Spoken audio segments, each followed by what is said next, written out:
Thank you, Pascal. So, my following question is how were the cards created? Okay, so yes, um, so in order to understand how they were created, I think it's interesting to see what do we mean by democracy, because oftentimes when I say cards for democracy, people are like, "What democracy? What democracy is just about voting." So people are very used to our representative democracy, where once in a while they are asked to go and decide who their representative is going to be in the different institutions. So that's how we usually think about democracy: parliaments, representation, elections, voting, etc.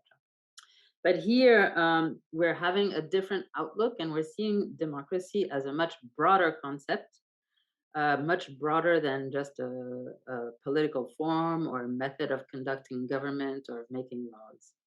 We see it deeper than that, and we're considering democracy as a way of life that sees the necessity for the participation of every human being to form together the values that regulate the way we live together.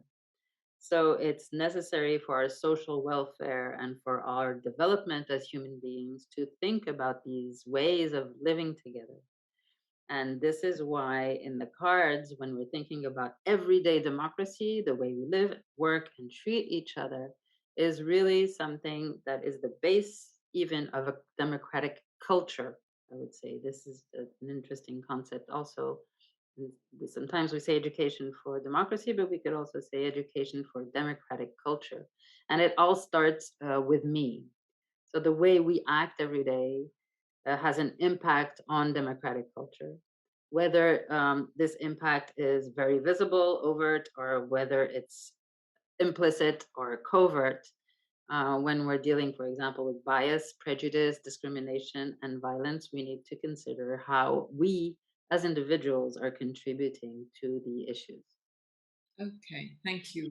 Thank And you. that doesn't tell you how it was created, but it was important for me to, Yes, set this idea of democracy down first. I was part of a team that was working on the task book of the Council of Europe that's called Transversal Attitude, Skills, and Knowledge for Education for Democracy. Had set out already competencies for teachers and competencies for learners. And what we did was trying to get a simple version of that, something that would be very easy for teachers and for any kind of educator actually, to make games, create activities around these to have learners start thinking about these things. 60 teachers collaborated over a period of 6 years to develop learning activities that help nurture these democratic environments.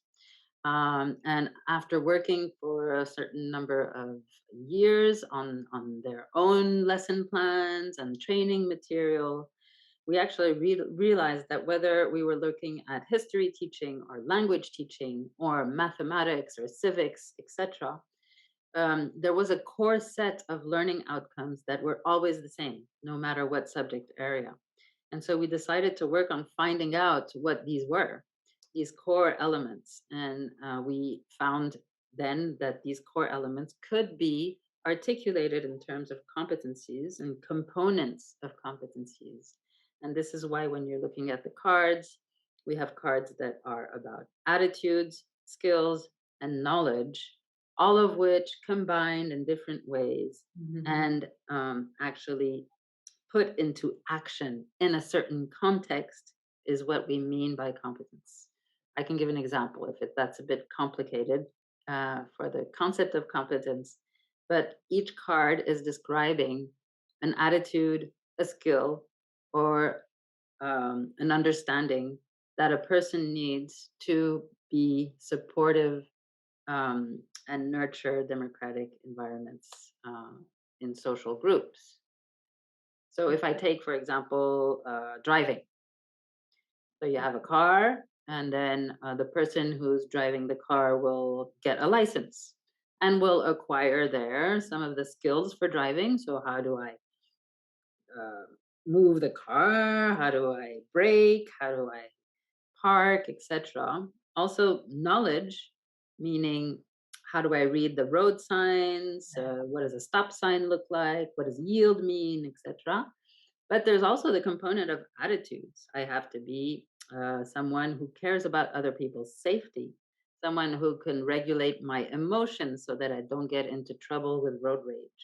Mhm. So these three components of attitude, skills, and knowledge all contribute to me being able to be a good and safe driver.